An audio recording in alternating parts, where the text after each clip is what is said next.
Hey friends! I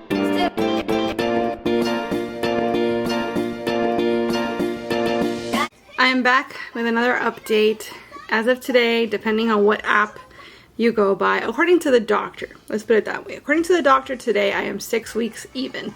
According to the app I've been using, I'll be 6 weeks tomorrow. But today we had our first ultrasound. And what a roller coaster. We got there super early because they asked us to. Basically, the doctor was going to see us and then go hop on a flight somewhere. So they asked us to come in as early as we could, and so we did that. And we had to wait around a bunch. I cried on the way there. I could feel my insides vibrating. I was so nervous on the way there. Because the point of today's ultrasound, it is only 6 weeks, it's very early, but they wanted to, first off, make sure that there was a pregnancy, make sure that the pregnancy was happening in the uterus and not somewhere else, and if we could see an actual embryo, then fantastic. But if we didn't see anything, that, you know, might not be, it might be bad news, it might be fine because it's still very early. So they finally call us in. It's taking ages for them to come in and start the ultrasound. The whole time I'm just tapping and breathing hard. It's funny because as soon as I walked in, the nurse says to me, "I'm supposed to do your vitals, but I can tell just by your breathing that your blood pressure is going to be high." And she was right. So she said, "We're going to do this again after we're all done here because hopefully you'll be more relaxed by the time this is all said and done." So we're waiting and waiting and waiting. The doctor finally comes in with that same nurse, and he says to me, "We're going to do a transvaginal ultrasound," which makes sense to me because when it's this early, regardless of your shape or size, when it's this early, typically they do a transvaginal so they could get right up in there and see what all is happening inside. And the whole time the doctor's fussing about how he can't see, and then reminding me, "Oh, because, you know, you have a complicated anatomy, etc., etc.," which, as I've said in other update videos, I've had multiple ultrasounds in the past for various reasons, to rule out endometriosis, to look for polyps. Like, I've had countless ultrasounds throughout my entire life. I've been bigger, I've been smaller. Not once has anybody ever said to me, "Oh, you have a complicated anatomy," or "Oh, I'm having a hard time doing this because of the way you're built or because of how your organs sit." This is the only doctor that's ever said that to me. But he always makes it a point to tell me like it's a matter of fact. "Oh, as you know, your anatomy, etc." So I'm like, okay, just please tell me something. And then he says finally, "Okay, so I see the sac, but I don't see anything in there." And I lose my I start crying because I'm at about the gestational age where I typically have miscarried in the past, and every single time I've miscarried, that's what's happened. There's been a sac, but no embryo inside. No fetal pole, that's what they call it. And so he tells me, "Yeah, it is still early, so it might not be, you know, it might not be terrible news. It's just that it's early." So, and obviously, of course, your anatomy being what it is, it's very difficult to see anything, etc. And I'm very, very upset because I'm hearing this is not working. This is not, you know, viable. So he tells me the good news is that it is in the uterus, and I've looked around your fallopian tubes, etc., and I've ruled out that there's any second pregnancy, like ectopic, anywhere. So that's all good. My kiddo in the background with a super inappropriate soundtrack for like the gravity of everything I'm telling you guys right now. So he tells me, "I want you to come back in 2 weeks. We could do it in 10 days, but since I don't see anything here, I want to make sure to give it enough time for the embryo to grow if there is an embryo. So for sure, in 2 weeks, if there's something there, we'll see it." And I asked him, "Well, will we be doing any blood monitoring in the meantime to make sure my levels are still going up?" And he said, "No, we're not going to do that. You know, we'll just wait and do the ultrasound. And I know that waiting is the worst, but, you know, let's wait 2 weeks and then we'll come back and see what happens." And I let him know, well, the thing is also that I did blood work on Wednesday, because I did blood work on Wednesday through my obstetrician's office, and they're not interested in doing any sort of like follow-ups or like tracking, I guess, of my HCG, because they're just interested in, is she or isn't she pregnant? And I am, in fact. So that's it. That's enough for them until I go in and see them when I'm like 10 weeks or whenever it is that I have my appointment with them. But my number on Wednesday was 7,000. I have it here because I sent it to my husband when I got the result. 7,847, which is very much in range. Actually, it's high for 5 weeks and change where I was at that time, because typically you're 6 or 7 weeks before you get to 7,847. But it's not just about the overall number, it's also about the growth, the exponential growth. And so on Monday, I was at 6,433. And on Wednesday, I was at 7,847. So that's only an increase of 1,400 and something, which the doctor determined was like a 22% increase. And he was like, oh, you know, typically we want to see like a 30% increase. So that's also not ideal. So at this point, I'm an absolute wreck because everything he's telling me is not good, right? And he tells me, so yeah, so we're going to set you up to come back in 2 weeks and do the ultrasound again. And the nurse says, just a minute though, before she goes, we do have the ultrasound tech here. She's with another patient right now, but let's bring her in just in case and see if she finds anything. So they leave the room to go find that ultrasound tech. I completely break down to the point that a different nurse had to come in and check on me and bring me a box of Kleenex because I was a mess. I was a disaster. Like, I was beside myself. I could not get a hold of myself if I wanted to at that moment because I had just heard like the worst possible news, basically, right?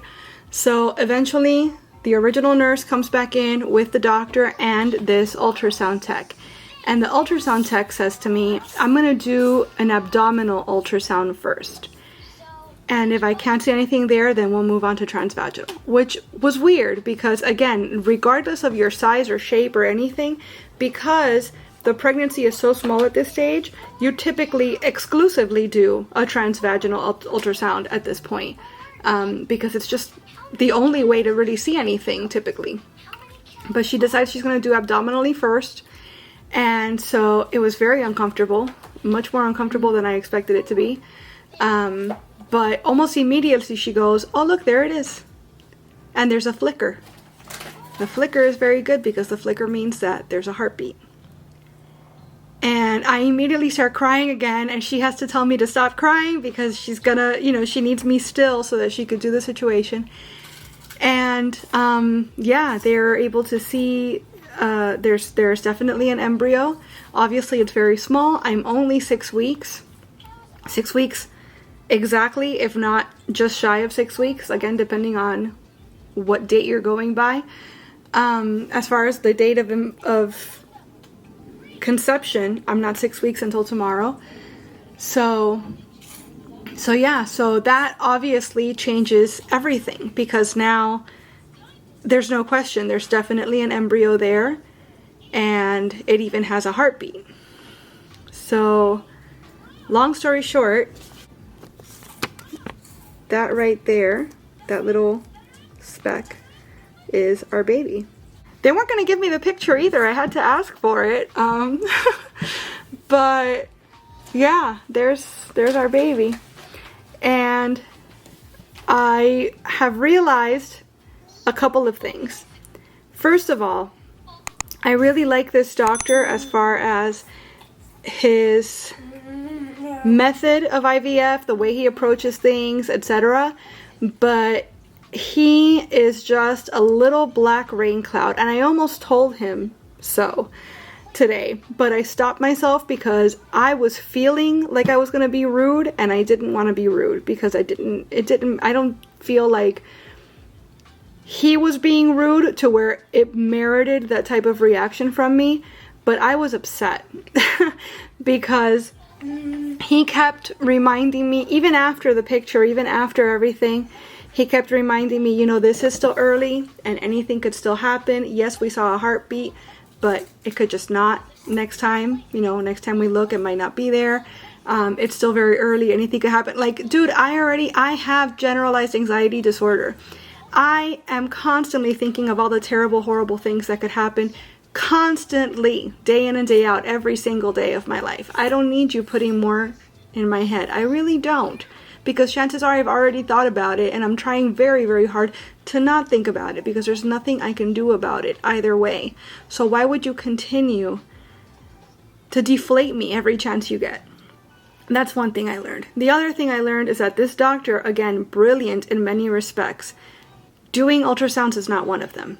Because every time he's tried to do an ultrasound on me, oh, because as you know, you're very difficult, you're very difficult. When this person went at it in the most complicated possible way, in a way that shouldn't have worked, she went through the stomach instead of through the vagina, and she found the baby immediately. Imagine how different today's appointment would have gone for me. Imagine how much stress I could have saved myself if we'd gone straight into, hey, call that nurse in, we have an ultrasound, rather than having the doctor try first and fail and put me through that thinking that my baby was not there, that it was just another failed situation. I could have not had to go through that if he had just decided to let the ultrasound tech do her job. So I'm really, really upset about how that all went, because it was an extreme amount of stress that I literally did not have to go through. Because if she'd come in first and just done what she does, this is her actual literal job, this is her expertise. If she'd done it first, then the one and only bit of news I would have gotten is, there's your baby and there's the heartbeat. And that's it. And we would have left it at that. Even after the doctor left, the nurse, the original nurse, took my blood pressure again. It was much better. She said, that's what we want to see. That's great. And I said to her, just to double check, just to confirm, because I was a little bit out of my mind at that moment, you guys did see a heartbeat, right? She was like, yes, we saw a heartbeat and it was good and this is great. This is great news. It's like, that's what I need. Look how encouraging she's being. Look how nice she's being. There's nothing we can do about any potential bad things anyways. Only time will tell. And that's really, really hard for me. Waiting to see what happens is really, really hard. So if I have to wait, why not leave me with good thoughts to think about rather than all the potential things that could go wrong? So I don't doubt that he's incredible at getting IVF results. But I don't know if I want him doing anything else to me outside of that, honestly, because